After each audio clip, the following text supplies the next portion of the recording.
This is a lesson to Paulo Cruzada. Do not harass Teacher May. Oh, do you remember that I saw the YouTube video of Teacher May about what's that closing program, Christmas party? Oh, I was there. You were not there also. Oh, eh, you know, this is really hurt what you do to Teacher May. Oh, even Teacher Marisa, Teacher um who else? The teacher in CDIFI? Teacher Marisa, Teacher May, oh, including Teacher Mirna, Teacher Chris. You bullied them whatsoever. This Marcos loyalist wannabe, Paulo Cruzada, he harassed the CDIFI teachers who were anti-Marcos.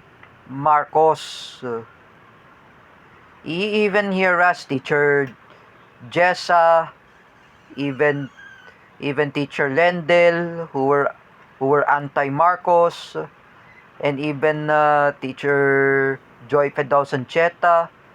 He harassed them.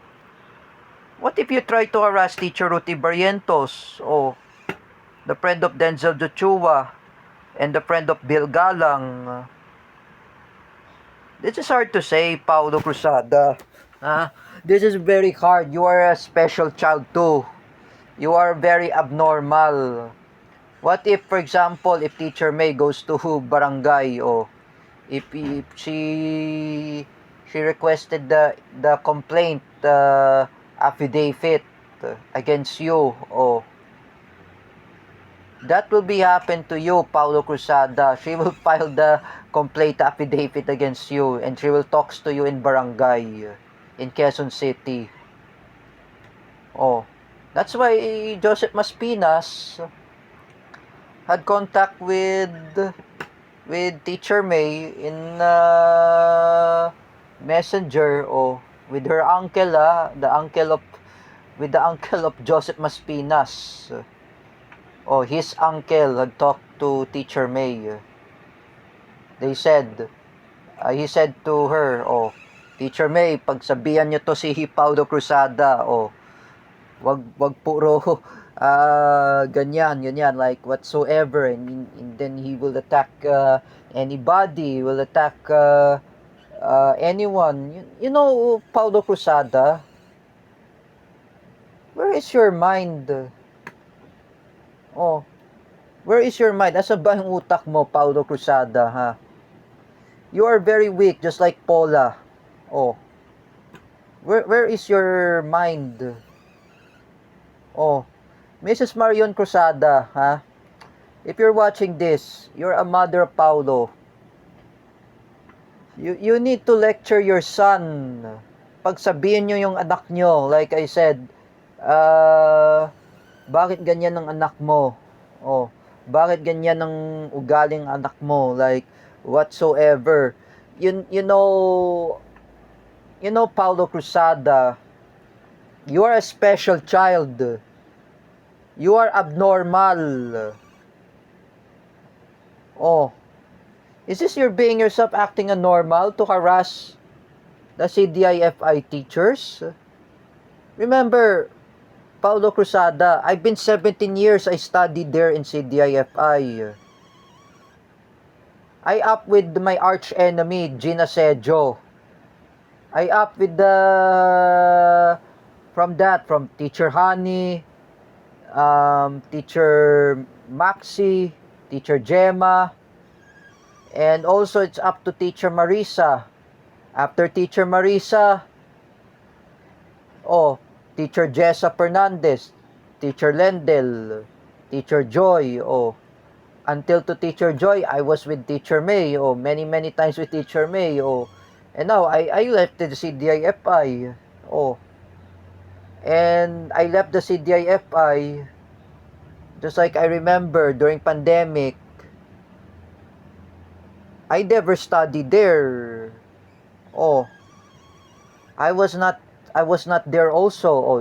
Kyle and Aton, they were still with Teacher Marisa and Yvette and even Michi and Barbara, including RJ Gonzalez, that was a student of Teacher Vincent. They were still there. Eh, you, Paulo Cruzada, why are you still harassing those CDIFI teachers? The former teachers? Oh, even the current teacher, Teacher Marisa, oh, and you're harassing the new teacher in CDIFI, the replacement of Teacher May, or replacement of Teacher Mirna, or Teacher Vincent, or Teacher Chin Busmante, and even Teacher Chris. Oh, you know, Paulo Cruzada, huh? You always like that. Oh, you harassing them. Oh, why did you harass them also? Even the new teachers in CDIFI, Teacher Freddy May Masalabsilos, Teacher Love Villasor. Why did you harass them? They're a new teacher in CDIFI. They didn't really know me, and I do not know who they are. You know what? Paulo Cruzada, do not harass them. Oh, do not harass the CDIFI teachers, the former teachers. You know, Paulo Cruzada, Teacher May is very good at me. She's kind at me. Oh, she's just like Kuya Bear. Oh, I compare to Kuya Bear to Teacher May. Oh, because I know she's very kind. You know, if you bully Teacher May, Paulo Cruzada, her nephew Rafael will be affected. Her niece Isabella will be affected too. Even that her mother, Lola Helen Tiburcio, will be affected too. Why did you do that to Teacher May? For example, you want to rape Teacher May. Oh, you know, this is the lesson this Marcos loyalist, wannabe Paulo Cruzada. Do not harass Teacher May. She is an anti-Marcos. Oh, she is. Have you experienced during in the childhood of Teacher May when before she was a teenager? Oh, Teacher May is also joined with anti-Marcos in EDSA People Power Revolution. She was with her mom, oh, Lola Helen Tiburcio. Oh, Rafael and Isabella, they were not yet born na. Di pa sila pinanganak, like I said. Her siblings are still there, oh, her brother, and even at the time when they're still young, they are fighting for democracy to oust Ferdinand Marcos Sr. And now you see, the mother of Teacher May, Helen Tiburcio, or Lola Helen Tiburcio, was become an anti-Marcos. Oh, before the time that her father of Teacher May is also an anti-Marcos. Oh, you, Paulo Cruzada, why are you harassing those CDIFI teachers? Oh, let's say your idol, Bongbong Marcos, is involved of flood control ghost project.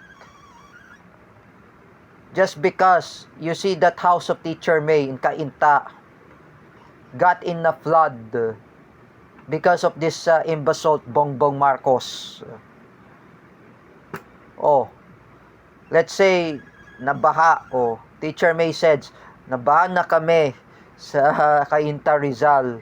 Ano ba nangyari itong ang bangag ito si Bongbong Marcos? Oh, you know what really happened? It's really got flood in Cainta because they didn't fix the flood control in Cainta Rizal. And that flood control, it's up to Ilocos Norte. Oh, the one of the Duterte bloggers are claiming the flood in The ghost project of Ilocos Norte is in unfinished, the ghost project, because I know there's a flood control. Oh. Thanks to Teacher May Tiburcio. Oh, she knows everything. Oh, I think she will join with Banateros, and I think she will join with Sir Jack Orgoda. Oh, you know that. Eh, you, Paulo Cruzada, you're a Marcos loyalist wannabe. You always politicalizing Teacher May Tiburcio. Oh, and then you say a bad words to the former CDIFI teachers. You call themselves putang ina kayo, and you call them gago kayo. You know, it's really bad words. It's an oral defamation. It's a cyber libel, Paulo Cruzada. If Teacher May sues you of cyber libel, she'll bring you to barangay. And Teacher May says, ipadala to si Paulo Cruzada sa mental hospital. Oh, don't affect Teacher May Tiburcio. It could not be happen to Joseph Maspinas. Do not affect Teacher May.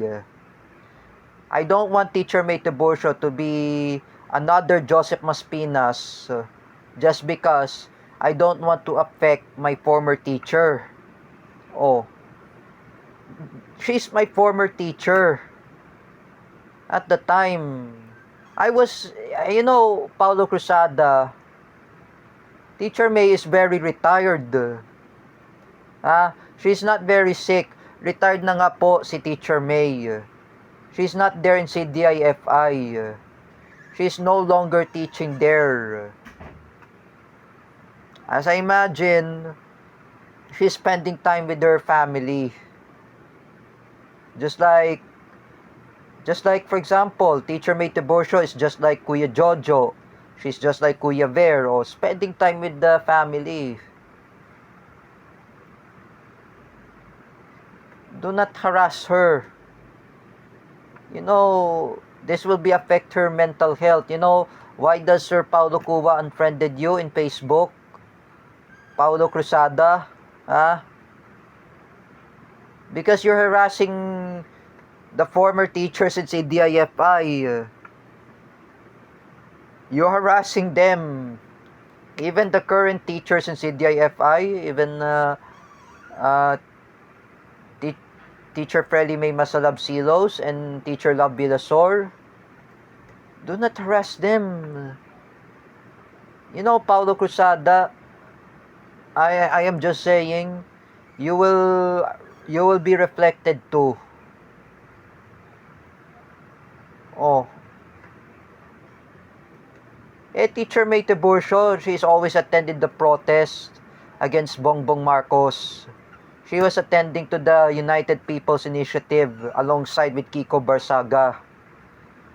She was alongside with Banat Bay and Banateros and Sir Jack Argoda and Mike Defensor, or Sir Mike Defensor, who is congressman, former congressman Mike Defensor, and even Chavit Singson, including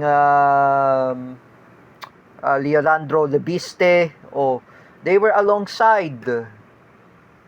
Why did you harass Teacher May that she is anti-Marcos, Paulo Cruzada? Don't even know she is my former teacher?